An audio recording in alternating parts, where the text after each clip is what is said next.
There is a kind of cruelty that wears the face of family. It doesn't arrive with sharp words or raised fists. It comes quietly, in the form of a dress laid out on a bed that was never meant for you, in the form of a veil placed over a face nobody bothered to ask. It comes in the shape of a Wednesday morning when a 22-year-old girl named Callie Monroe stood in front of a mirror in a wedding gown she had never chosen, staring at a reflection she barely recognized, being told to smile, because today was her wedding day. Except it wasn't. Not really. Because the man waiting at the end of that aisle, he had no idea she was coming. And the woman he had spent 3 years loving, the woman who was supposed to be standing in Callie's place, was nowhere to be found. Nobody told Callie why. Nobody told her anything. They just zipped up the back of the dress, pressed a bouquet into her trembling hands, and told her to walk. So she walked. You're getting married. And what happened next would change every single thing about the life she thought she was living. Hi, I'm Ray. Welcome to my channel, Tales of the Heart by Ray. I am glad to have you as part of my community. Please comment where you are watching from. I would like to know. Please don't forget to like, comment, share, and most importantly, subscribe to the channel for more beautiful and interesting stories. Callie Monroe was born on a Tuesday in late October, and according to her Aunt Ruthie, the woman who raised her after her mother passed, the rain that fell that day was the kind of rain that didn't stop for 3 days.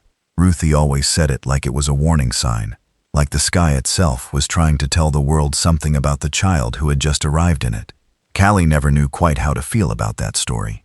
As a little girl, she used to think it meant she was special, that even the heavens had noticed her entrance. But as she grew older, and as the years in that house on Birchwood Lane stacked up one on top of another like stones in a wall, she couldn't see over. She began to wonder if the rain wasn't a welcome at all. Maybe it was a warning. Maybe the sky was weeping because it already knew what kind of life was waiting for this child. What kind of family? What kind of silence? What kind of invisible cage a girl could spend her whole childhood walking around in, without ever realizing the door had been locked from the outside? Callie was what people in her neighborhood called a mixed girl, though that phrase always felt too small for what she actually was. Her mother, Diana Monroe, had been a black woman with a warm mahogany complexion and a laugh that could fill an entire room without even trying. Her father, a man Callie had never met and whose name Ruthie refused to say out loud, had been white, from somewhere up north, and apparently had vanished from the picture before Callie had even drawn her first breath. What that left behind was Callie, a girl with soft honey-brown skin, tight dark curls that she wore natural from the time she was old enough to make her own choices, and hazel eyes that shifted color depending on the light, sometimes looking almost green, sometimes almost gold, sometimes a deep, searching brown that made strangers pause mid-sentence when they looked at her too long. She was striking in a way she didn't fully understand, and beautiful in a way she had never been taught to own.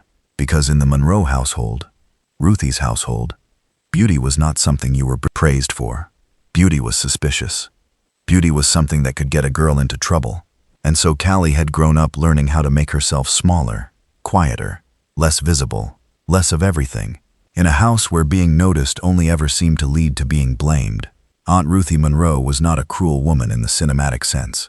She didn't lock Callie in closets or starve her or leave marks on her skin. What she did was something harder to name and harder to prove. She simply never let Callie belong. Ruthie had 2 daughters of her own. Priscilla, the eldest, who was 3 years older than Callie and had inherited her mother's sharp tongue and sharper ambition, and Destiny, the middle child, soft-faced and strategic, who had learned very early in life that the best way to get what you wanted was to let someone else take the blame. Callie was neither of these things. Callie was the child who had arrived without an invitation. The daughter of a dead sister Ruthie had never quite forgiven for leaving. A constant living reminder of a family branch that had broken off and never healed cleanly. And so Callie lived in that house, the way a plant lives in a room with no windows, managing, surviving, reaching toward whatever small light she could find, but never quite thriving the way she was supposed to.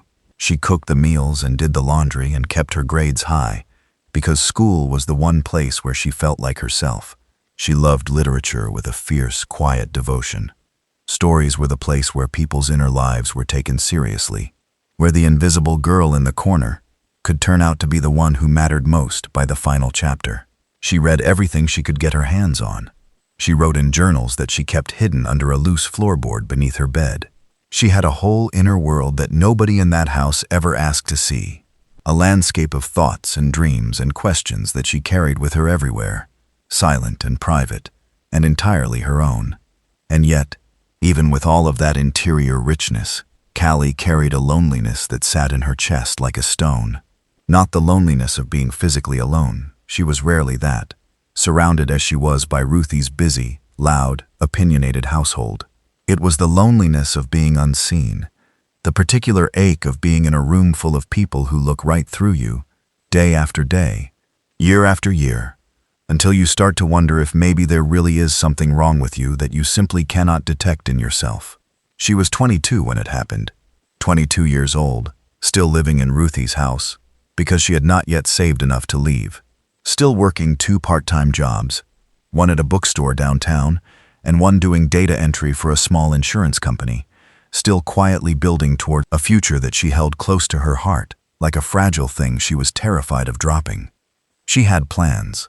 She had a savings account with a number in it that was finally starting to feel real. She had applied to a university program in English literature that she hadn't told anyone about, because the thought of Ruthie's dismissal made her stomach turn. She was not unhappy, exactly. She was waiting. She was a girl standing on the edge of her own life, leaning forward into it, almost ready to jump. And then one evening in early spring, Ruthie called her into the kitchen and sat her down at the table and folded her hands the way she always did when she was about to say something that was not up for discussion. And what she said, what she announced, in the same flat, matter-of-fact tone she used for everything, from grocery lists to utility bills, rearranged every single thing Callie had been quietly building inside herself. "You're going to marry Marcus Davenport," Ruthie said. "The wedding is in 6 weeks." Callie had heard the name Davenport before, the way you hear the name of a mountain range in a geography lesson. Present, real, somewhere in the world, but not particularly relevant to the daily coordinates of your own existence. The Davenports were one of those families that existed in a different register of life entirely, the kind of family whose name appeared on the side of buildings, and at the bottom of charity event programs, and in the business section of the local paper alongside words like acquisition and expansion and legacy. They were black excellence in its most visible, architecturally solid form, old money built new, generational wealth with a modern edge, the kind of family that had clawed its way to the top through sheer force of will, and then stayed there long enough to make it look inevitable. And Marcus Davenport, the only son and heir of that family, was by all public accounts exactly what you'd expect a man with that name and that lineage to look like. He was 31 years old. He was 6 feet 4 inches tall. He had the kind of face that photographers loved, a strong jaw, dark eyes that were intelligent and serious, and occasionally, in the photographs Callie found herself staring at on her phone the night after Ruthie's announcement, lit with something that looked almost like warmth, though it was hard to tell through the glass of a screen. He had built his own company inside the structure of his family's empire, a tech-adjacent firm that dealt in data infrastructure, and had recently signed contracts with 3 major hospital networks.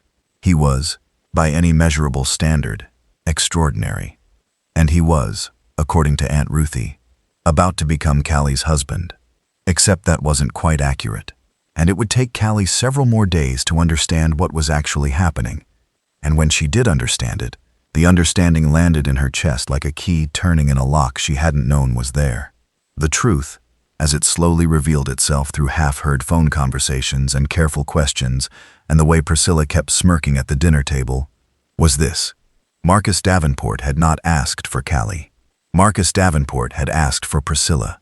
The engagement, if you could call it that, because it was more of an arrangement forged between Ruthie and the elder Davenports at a dinner that Callie had not been invited to, had been built around the idea that Priscilla Monroe, sharp and ambitious and socially polished in all the ways Callie was not, would make an appropriate match for a man of Marcus's standing. It made a kind of cold social logic that Callie could follow, even as it made her feel slightly ill. Priscilla was the one who had been groomed for this, the one who had taken etiquette classes and attended the right charity galas, cultivated a persona that was designed, with great precision, to be impressive to exactly the kind of people the Davenports were. But Priscilla, as it turned out, had a secret, and that secret had a name, and that name, Callie would learn only much later, belonged to a man who was everything Marcus Davenport was not.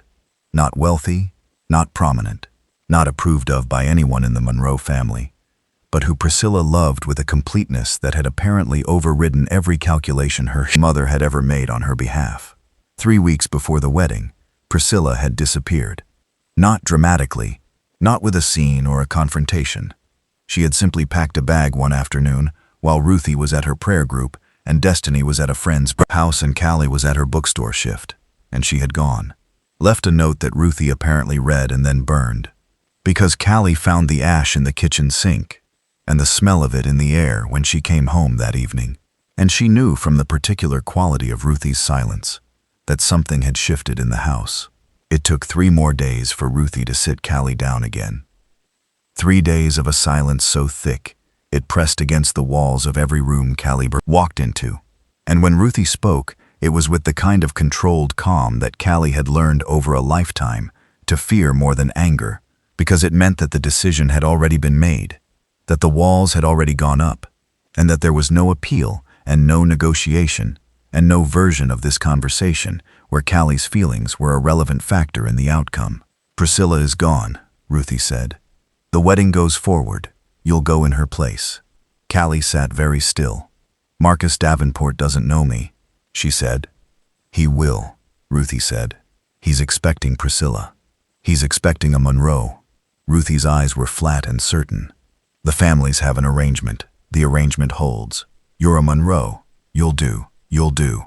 Callie would replay those 2 words for weeks afterward, feeling their weight, their specific and terrible efficiency. Not "you're perfect," or "you're capable," or even "I need you." Just "you'll do." Like she was a spare part, like she was a placeholder, like she was a girl-shaped solution to a problem she hadn't caused, being asked to walk into a situation she hadn't created and offer up her whole future as collateral for a family that had never once made her feel like she was actually part of it. She should have said no. She knew that. Even then, sitting at that table, feeling the walls of Ruthie's decision closing around her like weather. She was 22 years old and legally an adult, and there was no power on earth that could actually force her to walk down an aisle. She knew this, but she also knew something else. Something that lived in the part of her that had spent 22 years learning how to survive in this house. She had nowhere else to go. Her savings were real, but not yet enough for first and last month's rent, plus the life she would need to build from scratch. She had no other family. She had friends, a few, but no one whose couch she could call a plan. And there was something else, something she was almost ashamed to admit even to herself. She was curious. Not about Marcus exactly, about what happened next.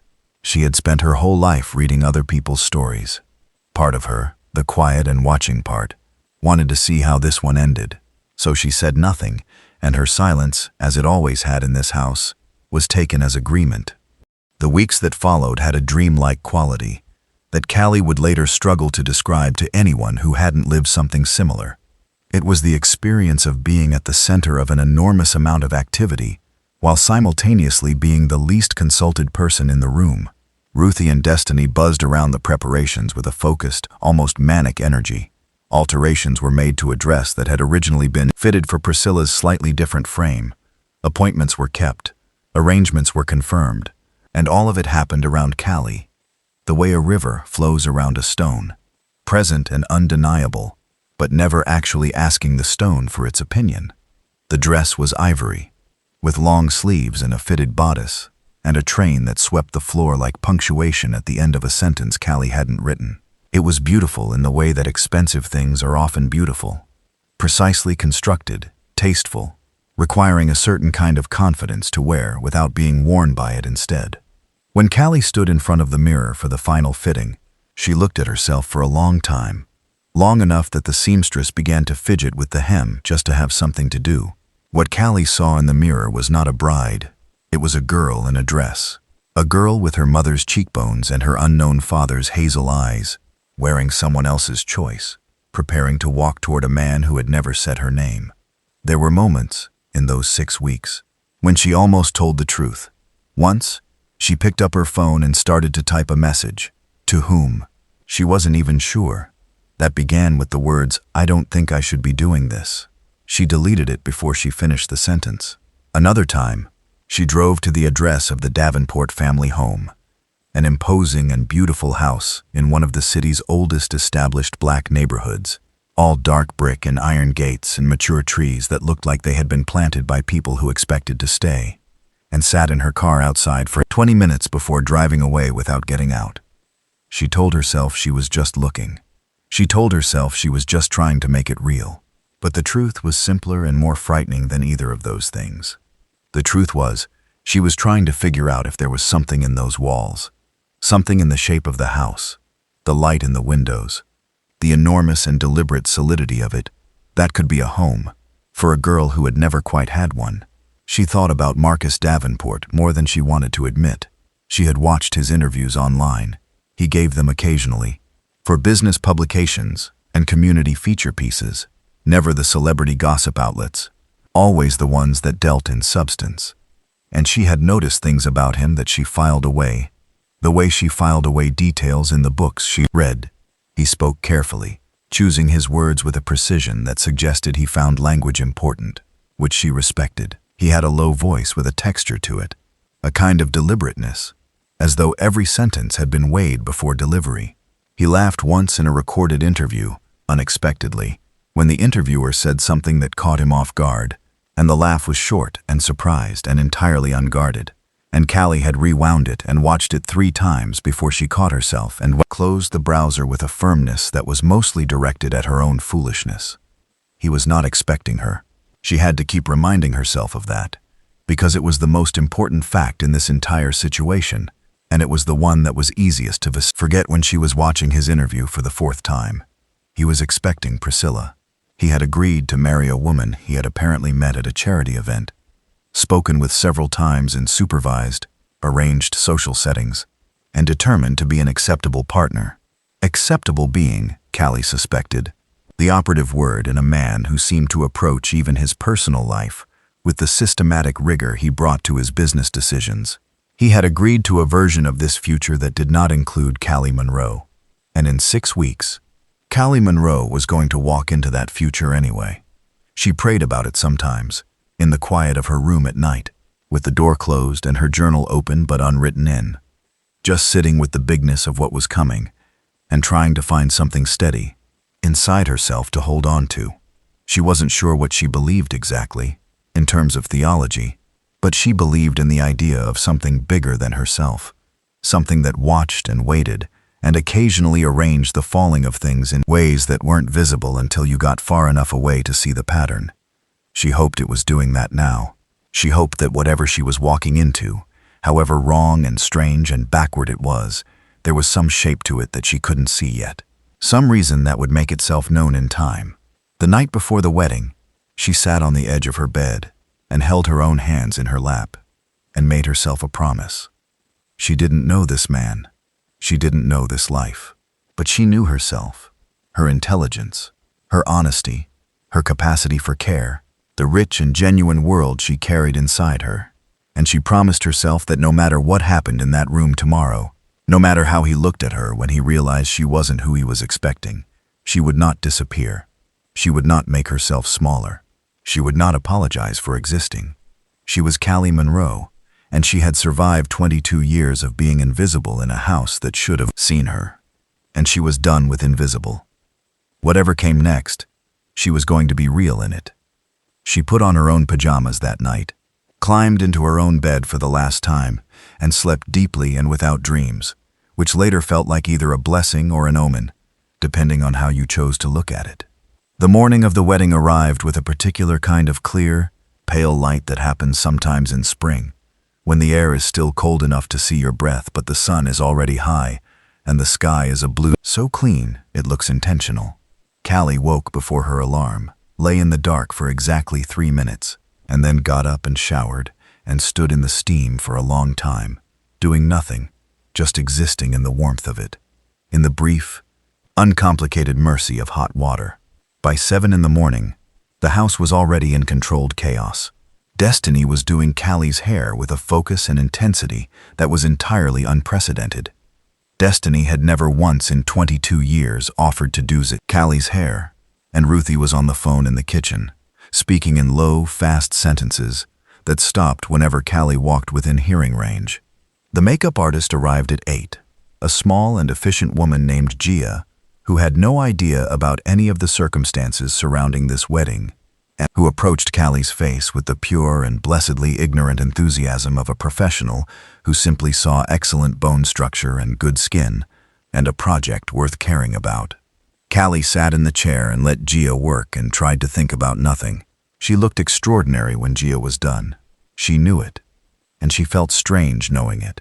This reflexive guilt about being beautiful, this old habit of self-diminishment that she had to actively resist. Her curls had been styled with care, soft and full and natural, framing her face in a way that was elegant without trying too hard. The makeup was subtle and precise, playing up the gold in her hazel eyes and the warmth of her skin without masking either.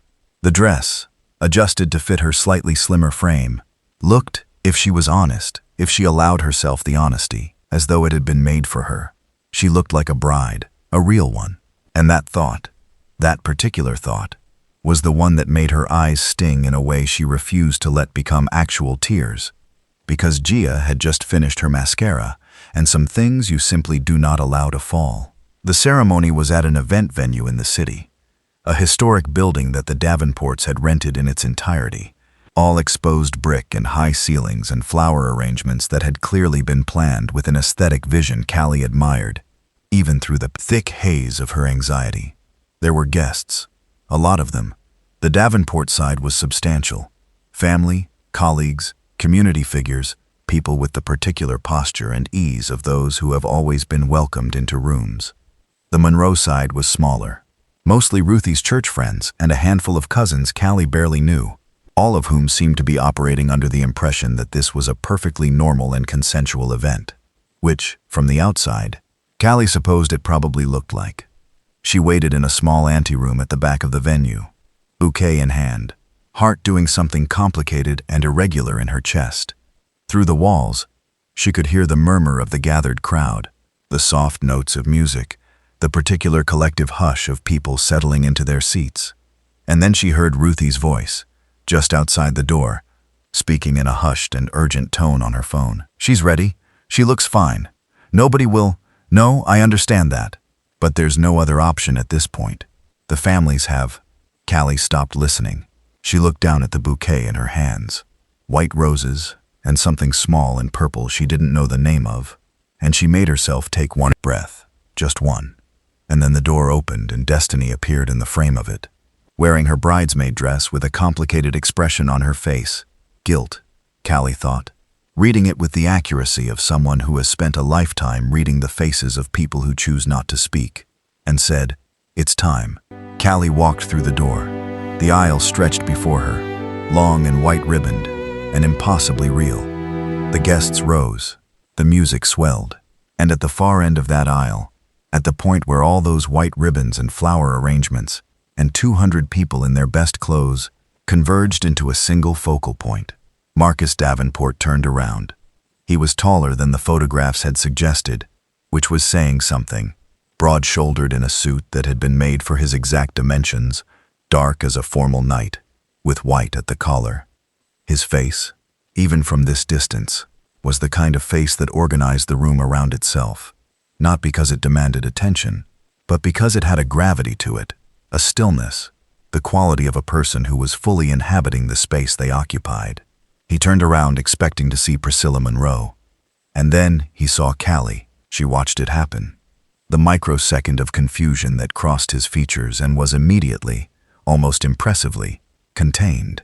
His eyes moved over her face with a rapidity and precision she would later think about many times, taking in her curls and her hazel eyes, and the dress and the bouquet and all of it, and she could see him processing, categorizing, reaching conclusions she was not privy to. And then his face went very still. Not angry, not horrified, just still, composed. The face of a man who had encountered something unexpected and had decided, in the space of a single breath, to hold his reaction until he understood more. Callie kept walking. Left foot, right foot. The sound of her pulse in her ears was very loud. She didn't look away from him. She had promised herself she wouldn't disappear, and looking away would have been a form of disappearing. So she held his gaze with everything she had, with every ounce of the dignity she had promised herself this morning, with the memory of that promise, with the knowledge of who she was, even if he didn't know it yet. And she walked all the way to the end of the aisle and stood across from him, and the officiant cleared his throat, and the room sat down, and Marcus Davenport leaned slightly toward her, angled his head in a way that was too subtle for the audience to read, and said, in a voice so low only she could hear it, "You're not Priscilla." And Callie looked at him steadily and said, just as quietly, "No, I'm not. I'm Callie, and I'm sorry. I'll explain everything. But right now there are 200 people watching us." He straightened. He looked at her for one more long, unreadable second, and then, to her absolute and total astonishment, the corner of his mouth moved, barely, infinitesimally, in something that was not quite a smile, but was adjacent to one, in the way that a door pushed open a centimeter is adjacent to open, and he faced forward, and the ceremony began. The reception was a negotiation of logistics and restraint. Callie smiled. She shook hands. She learned quickly that the architecture of a formal wedding reception is, blessedly, a structure that does not require you to have deep conversations. There are toasts to sit through, and courses to eat, and rounds of guests to receive, and if you are performing normalcy with enough conviction, you can get through several hours of it without anyone looking at you too hard. Marcus was excellent at this. She could see it was not performance for him the way it was for her. He was genuinely at ease in the room, moving through it with the practiced grace of a man who had attended and hosted many such events, comfortable with the choreography of public occasions, warm to his family and colleagues in a way that was natural and unforced. And yet through all of it she was aware of him in the way that you are aware of the weather when you're not sure what it's going to do. That low, level attentiveness, that careful peripheral monitoring. He did not ignore her. He did not, despite everything, treat her as though she was invisible. When guests spoke to them as a couple, he stood close enough that the group felt complete. When a cousin of his cracked a joke during the first course, he glanced at Callie instinctively to gauge her reaction, which she found inexplicably moving, this tiny and probably unconscious inclusion. But they had not yet spoken, not really, not about any of it. It happened in the only quiet moment the entire evening produced. A brief interval between the cake cutting and the dancing when, for exactly 4 minutes, no one seemed to be looking for either of them. They were standing near the far side of the room, slightly apart from the nearest cluster of guests, and he turned to her with the full, deliberate attention of someone who had been waiting for exactly this. "Tell me," he said, simply. No preamble, no anger in his voice, which surprised her. So she told him. Standing there in her wedding dress with her champagne glass held in both hands like an anchor, she told him everything, about Priscilla, about Ruthie's announcement, about the arrangement, about her own silence and what had lived inside it. She told him briefly but completely, the way she might summarize a book to someone, capturing the essential shape of the thing without embellishment, because embellishment would have felt dishonest, and dishonesty, in this of all moments, was not something she was willing to reach for. When she finished, she held his gaze and waited. He was quiet for a moment that lasted long enough for her to feel the weight of every choice that had brought her to this specific point on earth. And then he said, "Why didn't you refuse?" "I almost did," she said honestly. "Several times." "What stopped you?" She considered lying. She considered something diplomatic and graceful, a response that would protect the fragile new air between them. But she had promised herself honesty tonight, and so she told him the truth, which was simpler and more vulnerable than she would have liked it to be. "I had nowhere better to go," she said, "and I wanted to see what happened." Something shifted in his face at that, just slightly. A small internal rearrangement, the way a room changes when someone opens a window. He looked at her in a way that was less assessing and more curious, which felt different, which felt better. "That's honest," he said. "I thought you deserved that much," she said. He was quiet again. Around them, the reception continued its orchestrated celebration, entirely indifferent to the enormity of what was being negotiated in this small, quiet pocket of it. "My lawyers will be in touch with the appropriate paperwork," he said, and Callie felt something in her chest compress. An annulment is straightforward in these circumstances. "This won't be." "I know," she said quickly. "I understand." And she did. She had known. Walking down that aisle, that a legal ceremony did not a real marriage make. She had known the conversation would land here. That didn't stop the compression in her chest from feeling remarkably like disappointment, which she told herself firmly was irrational and premature, and the result of 4 hours of adrenaline and not enough dinner. In the meantime, Marcus continued, with the precision of a man who was already organizing the logistics in his head. "There are guests who will expect us to leave together. The suite is booked. I'll arrange." "You can have the suite," Callie said. "I'll find something." "No." The word was flat and immediate, not unkind, but unambiguous. He met her eyes. "You're my wife. In the eyes of everyone in this room, you're my wife. I'm not sending you to find a hotel room alone at 11 o'clock on your wedding night." A beat. "The suite has 2 rooms. It's large. We're both adults. We can manage one night." She looked at him. He looked at her. And for a moment, just a moment, the performance fell away from both of them, and they were simply 2 people standing in the strange, unprecedented territory of a real situation, with no map, trying to find the coordinates of their own decency. "Okay," she said. "Okay," he said. And that, improbably, was the first real thing that passed between them. The suite was indeed large, with a sitting room between 2 bedrooms that functioned exactly as he'd described, as a civilized, adult arrangement that required nothing of either of them but simple human courtesy.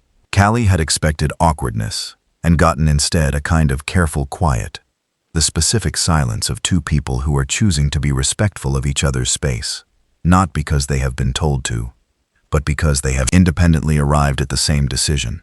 She had changed out of the dress, folded it with a neatness that felt like closure, pulled on the oversized shirt and leggings she had packed in the overnight bag Ruthie had prepared for her, and sat on the edge of the bed in her room for a long time, listening to the city outside the window and thinking about the wild, unscripted shape of this day. She was just drifting toward sleep when she heard something from the sitting room. Not loud, not distressing, but present, a low voice. She got up and opened her door a few inches and saw Marcus sitting at the writing desk by the window, still in his dress shirt with the sleeves rolled up, not on the phone but with his hands flat on the surface of the desk and his head slightly bowed. And she realized with a start that he was speaking quietly, not into a phone but outward, into the room, in the way that people speak when they are talking to themselves, or to God, or to the specific silence of a night that has required a great deal of them. She couldn't hear the words. She didn't try. She closed the door softly and stood in the dark of her room and felt something move through her that she didn't have a name for yet. Something in the proximity of compassion, but wider than that.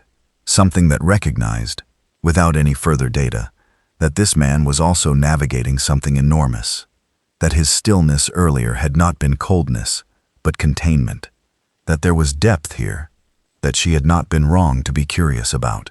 She lay back down. She slept. And when she woke in the morning, the sitting room was empty, and there was coffee on the service table, and a note written in handwriting that was sharp and clear, and somehow exactly what she would have expected his handwriting to look like. "There are things we need to discuss. Not today. Take the car service. They're expecting you. Mem." She read it twice. She drank the coffee. She looked out the window at the city coming awake below, all that texture and motion and unknowing life, and she felt something she hadn't felt in a very long time. Possibility. Not certainty. Not safety. Just the particular shimmer of a future that hadn't been written yet. Open at both ends. Available. She took the car service, and she went back to Ruthie's house, and she waited. The weeks that followed were the strangest of Callie's life, and given what her life had contained up to this point, That was not a small statement. Marcus's lawyer, a composed and meticulous woman named Sandra Park, came to the house with paperwork that she described as preliminary dissolution, documents, and Callie sat across from her at Ruthie's kitchen table and read every word with the concentrated attention of someone who has learned, through hard experience, never to sign anything she doesn't fully understand. Ruthie hovered near the door with a tea towel in her hands and an expression that Callie had no interest in decoding. Destiny had made herself scarce. Priscilla remained wherever Priscilla had gone, which was apparently still unknown, which was a fact that Ruthie mentioned occasionally in the manner of someone picking at a wound they have refused to let heal. But here was the thing. The strange, inexplicable thing that Callie turned over in her mind many times in the weeks that followed, examining it from every angle, the way you examine something you found on the ground and can't immediately identify. Marcus did not file them. The preliminary documents were prepared. Sandra Park had outlined the timeline. Everything was in order, procedurally, legally, logistically. And then, nothing happened. The paperwork sat somewhere in the organized machinery of his legal team, and the days passed, and the status of Callie Monroe remained, officially and legally, Mrs. Callie Davenport. And nobody explained why. He called her. That was the first thing. Not a text, a phone call, on a Wednesday afternoon, 3 weeks after the wedding, while she was on her lunch break from the bookstore, sitting on a bench outside with half a sandwich and a book she'd been trying to finish for 2 weeks. The phone rang and the screen said M. Davenport, and her heart did something she firmly instructed it not to do, and she answered. "How are you?" he asked, as though this were a normal thing, as though they were people who called each other. "I'm fine," she said, because it was true, and also because she had no idea what register this conversation was operating in. "You? I owe you a conversation," he said. "The one I said we needed. I'd like to have it in person, if you're willing." A pause. "Dinner. This Saturday. If that works, I'll send a car." She agreed. She went back to her sandwich and her book and sat in the pale afternoon sun for a moment longer than necessary, watching the street, feeling the strangeness and aliveness of the world.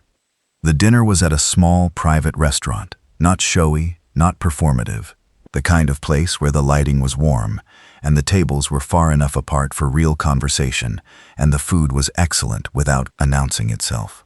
He was already there when she arrived, standing to greet her with a formality that felt less stiff than it sounds, more like the gesture of someone who has been taught to make people feel attended to and has found that the habit suits him. He looked different outside of the wedding context, still put together, still occupying space with that particular gravity, but with something slightly loosened about him, the way a person looks when they are in a setting they've chosen, rather than one they're navigating. They talked, not about the marriage, not at first. He asked her about her work, both jobs, asked with what seemed like genuine interest, and when she mentioned the English literature program she'd applied to, something happened in his expression that she registered as attention sharpening, that specific quality of interest that moves from polite to real. He asked her questions about it, real ones, the kind that suggested he had actually processed her first answers. She asked him about his company, and he talked about it in a way that was neither boastful nor falsely humble, just direct and engaged, a person describing work they care about. It was a good conversation. It was, she would think afterward, the best conversation she had had with another person in longer than she could comfortably remember. And over the course of it, between the courses and the quiet and the city outside the windows doing its anonymous city things, she began to understand something about Marcus Davenport that she hadn't fully grasped from the outside. He was lonely, not in a way he would have described or perhaps even recognized. He was too functional for that kind of self-awareness to be at the surface, but in the particular way that very capable, very private people are sometimes lonely, living inside the formidable architecture of their own competence with nobody who quite reaches the actual person inside it. And he, she sensed, was beginning to understand something about her. She wasn't sure what, but she caught him watching her with that quality of attention that is different from looking, the kind that implies something is being learned, something is being filed away and considered. And it didn't feel like assessment anymore. It felt like curiosity, the same kind she had felt about him, At the end of the evening, standing outside the restaurant while the car waited, he said, "The annulment papers." He said it simply, as a starting point rather than a conclusion. "I know," she said. "I haven't filed them," he said. "I know," she said again. He was quiet for a moment. The city moved around them, indifferent and enormous, and full of its own urgencies. "I'm not sure I want to," he said. And then, before she could respond to the enormity of that, "I'm not asking you to make any decisions tonight. I'm just being honest with you, in exchange for the honesty you gave me." She looked at him for a long moment. The night air was cool, and the restaurant lights spilled out onto the pavement, and everything was very still for just a second, the way things sometimes go still, right before something begins. "I appreciate that," she said, which was the truest and most careful thing she could offer in return. He nodded. The car took her home, and she went to bed and stared at the ceiling for a very long time, feeling something she had not felt in 22 years of careful, contained, managed living. The specific and terrifying electricity of being stood at the edge of something real, something unscripted, something that had chosen her as much as she was choosing it. It was not a love story that arrived like a crescendo. It arrived the way real things tend to arrive, incrementally, and sometimes sideways, and often in the form of something small enough to miss if you weren't paying attention. It arrived in the form of a second dinner that became a habit, in the form of phone calls that started with practical matters and ended an hour later, with neither of them quite sure how they'd gotten to talking about childhood and books, and what it means to build a life from the materials available to you. It arrived in the form of Marcus showing up at her bookstore one afternoon, just appearing, no warning, carrying 2 coffees and the easy energy of someone who had made a decision on the way over, and spending an hour walking through the shelves with her while she restocked, asking about the books she loved and why, listening with the focused attention that she was beginning to recognize as one of his fundamental qualities, this capacity to be genuinely present. She moved into his house 6 weeks after the wedding, not because either of them had declared anything, but because the practicality of their situation made it logical, and because the practical and the emotional had begun, by this point, to move in the same direction, which made the decision feel less like a leap and more like the next step on a path they were already walking. Ruthie received the news with a silence that Callie read as complicated, relief that the arrangement had held, something that wasn't quite shame, and the particular blankness of a woman who has gotten what she wanted and finds it looks different from inside than it did from the outside. The house was extraordinary. Callie had expected grandeur and gotten instead something that was grand but also surprisingly warm. High ceilings and thoughtful spaces, and bookshelves that told her things about the man who'd chosen their contents. She had her own room initially, her own space to fill with her books and her journals and the small private world she'd always carried, and Marcus respected that. He gave her room without making her feel like he was keeping distance. He included her in his life without making her feel like she was being assimilated into a role she hadn't auditioned for. And somewhere in the day-to-day texture of that, the morning coffees, and the late-night conversations, and the evenings when she was studying for her program, and he was working, and they were simply in the same space doing their own things, in a companionable quiet that felt, to Callie, like the most profound luxury she had ever been offered. Somewhere in all of that, something was being built. He told her about Priscilla, not jealously, not with bitterness, but with the clarity of a man who has processed something and arrived at its accurate dimensions. He had met Priscilla at a charity event and had found her engaging and appropriate, and had agreed to the arrangement because he was 31. His parents had expressed, with their particular brand of loving pressure, that it was time, and he had been willing to try. He had not been in love with Priscilla. He was honest about this. He had been open to the possibility of building something. When she disappeared, he had felt, he paused here, choosing carefully, disappointed, he said, but not the kind of disappointed that hollows you out, more the kind that makes you reconsider your own assumptions. "I think," he said, on an evening when they were sitting on the back terrace and the sky was doing something beautiful with its last light, "I had gotten very good at choosing things that were appropriate and forgetting to check whether they were actually right." She understood this perfectly. She understood it in her bones. in the exact shape of 22 years of making herself appropriate for a house that should have simply loved her. She didn't say all of that out loud, but she said enough that he understood, and the understanding moved across the space between them like something warm. She told him about her mother, about the rain on the day she was born, and the way Ruthie had always told that story, about the floorboard where she'd kept her journals, about the bookstore and what it had meant to her, not just as income, but as sanctuary, the particular mercy of a place where stories are taken seriously. She told him about the university program, the one she'd been afraid to tell Ruthie about, which he listened to with the kind of attention that makes you feel that the thing you are describing is real and worth describing. And when she finished, he said simply, "You should do it. Whatever you need, time, support, space, you have it." She looked at him.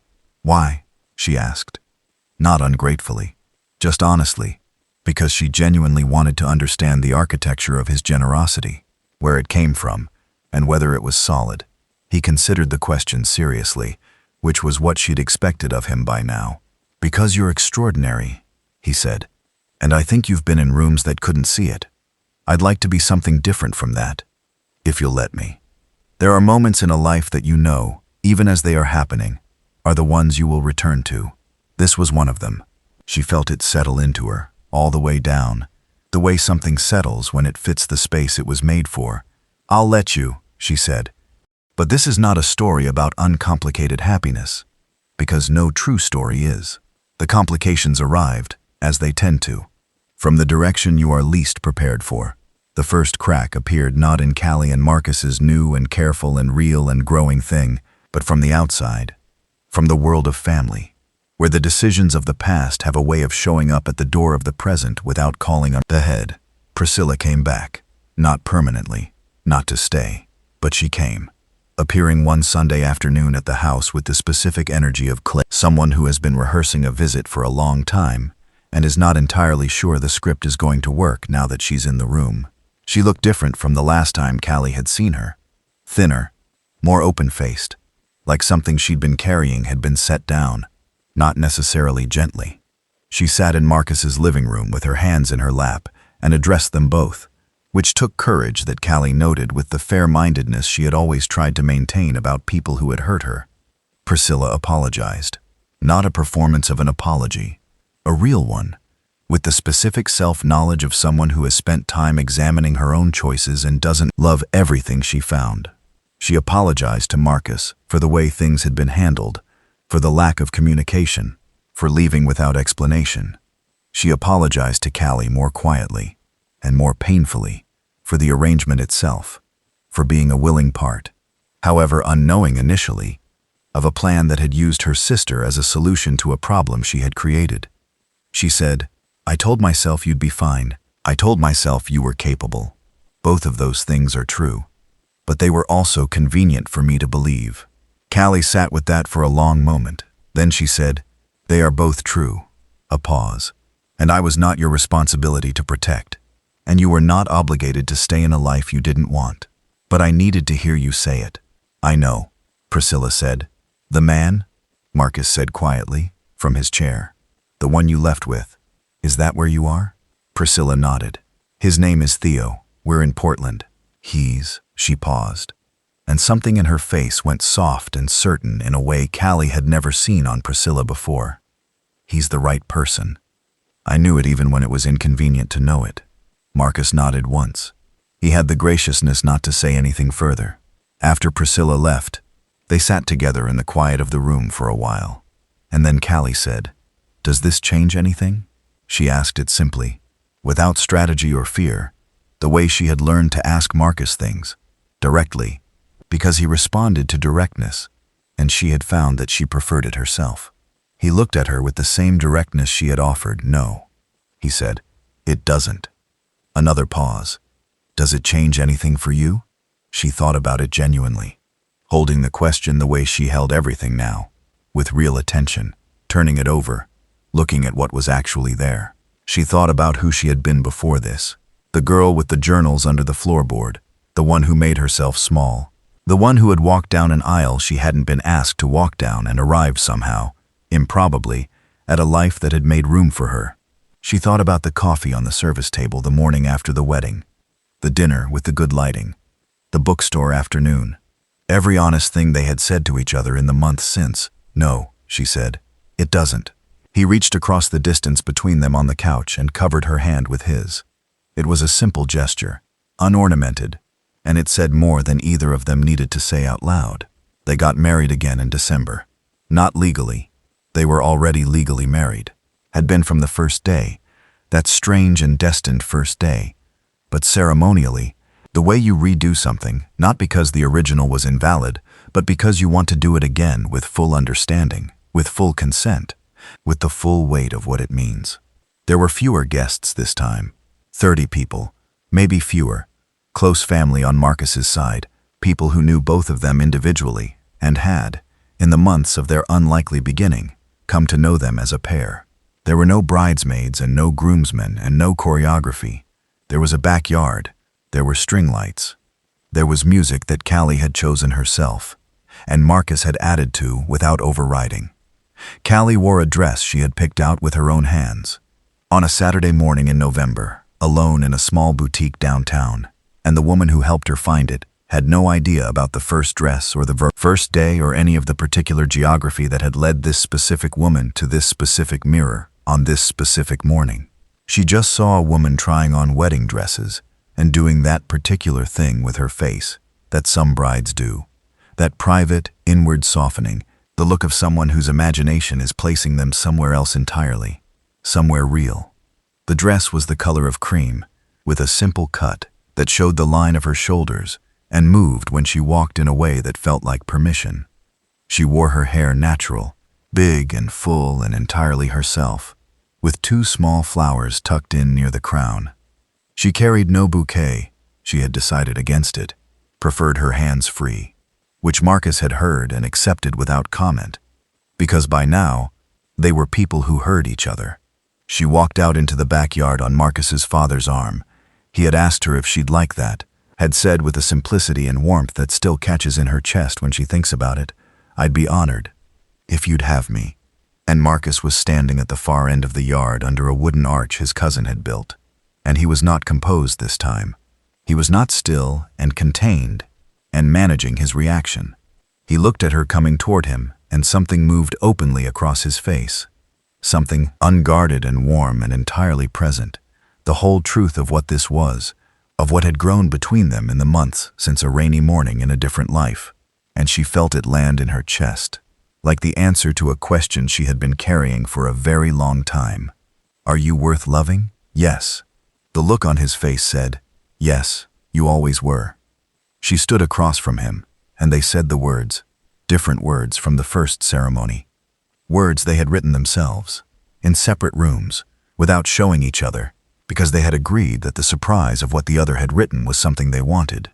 He went first. He said, "I didn't know you, and then I did. And the distance between those two things is the most important journey I've ever made. You walked into my life in circumstances that neither of us chose, and you were so honest and so real in the middle of all of it that you made it impossible for me to be anything less than honest and real in return. I don't know everything about the years ahead of us, but I know who I want to figure it out with. And it's you. It's been you since the first day you looked at me and held my gaze like you had every right to be there, which you did. You do. You always will." Then it was her turn. She looked at him, at this tall, serious, warm, private, extraordinary man who had been handed an impossible situation and had chosen, quietly and consistently, to meet it with decency and curiosity and a growing honesty that had met hers, and built something she hadn't known how to dream about before she walked into it. And she said, "I was a girl who had learned to make herself invisible. I had gotten very good at it, so good I sometimes forgot I was doing it. And then I walked into a room and you looked at me, really looked, not through me, not past me, at me, like I was actually there. You have no idea what that did to me. Or maybe you do now. I came into your life wearing the wrong name, standing in someone else's place, with no script and no guarantee, and nothing to offer but myself.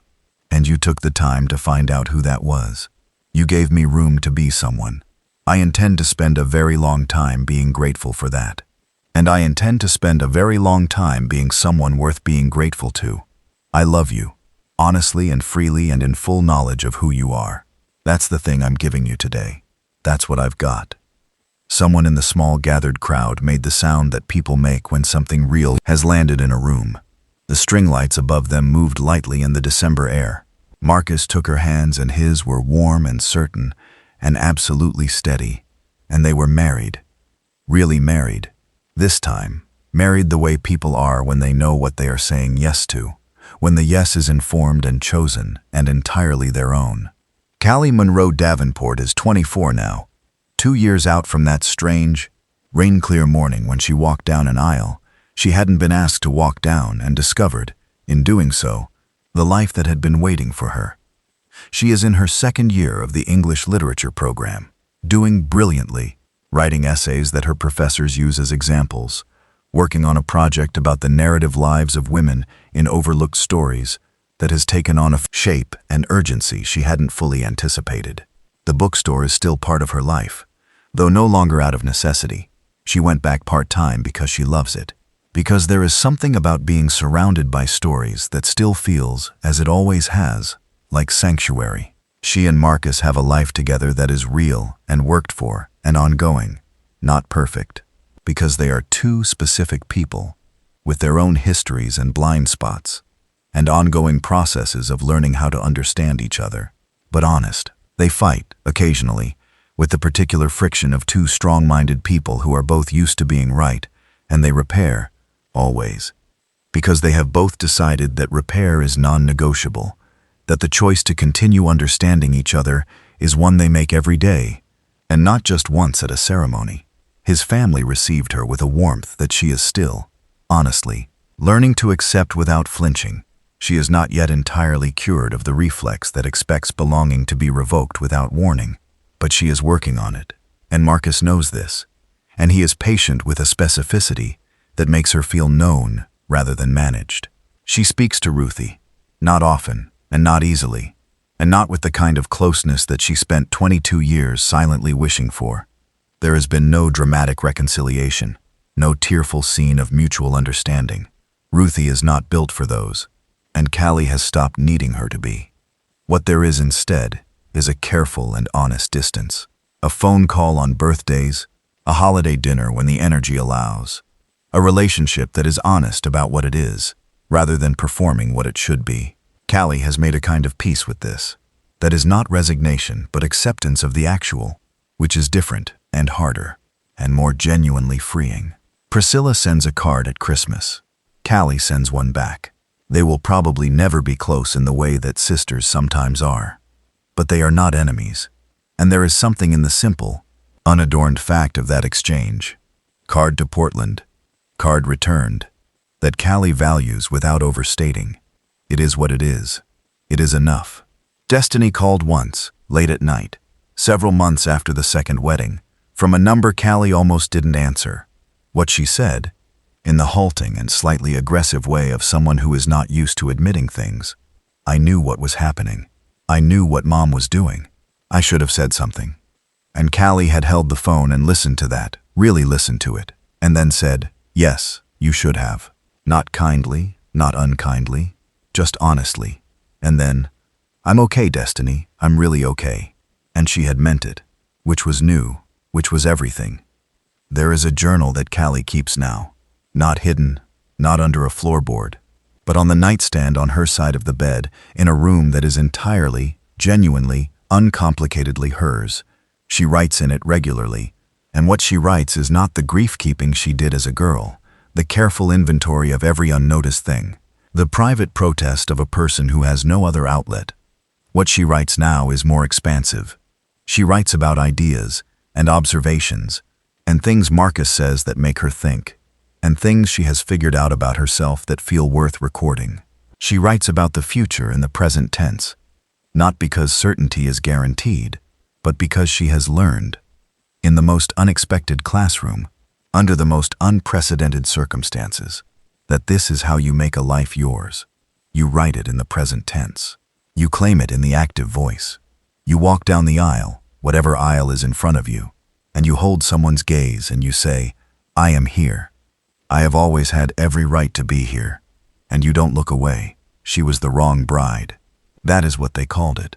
What Ruthie had meant when she arranged it. What the world might have read it as from the outside. The wrong girl. In the wrong dress, walking toward a man who had expected someone else. But the right life, it turns out, does not always announce itself in advance. Sometimes it is the thing that arrives sideways, in the wrong name, wearing an ill-fitting dress that somehow fits perfectly anyway. Sometimes the door that was meant for someone else opens into the room you were always supposed to find. Callie found hers, and she walked through it, and she has not looked back. If you stayed until the end of this story, and you enjoyed it, I am very glad you did. I would also like to know where you're watching from, and what time it is for you now. Don't forget to like and subscribe to our channel so you don't miss what comes next. See you all in our next story.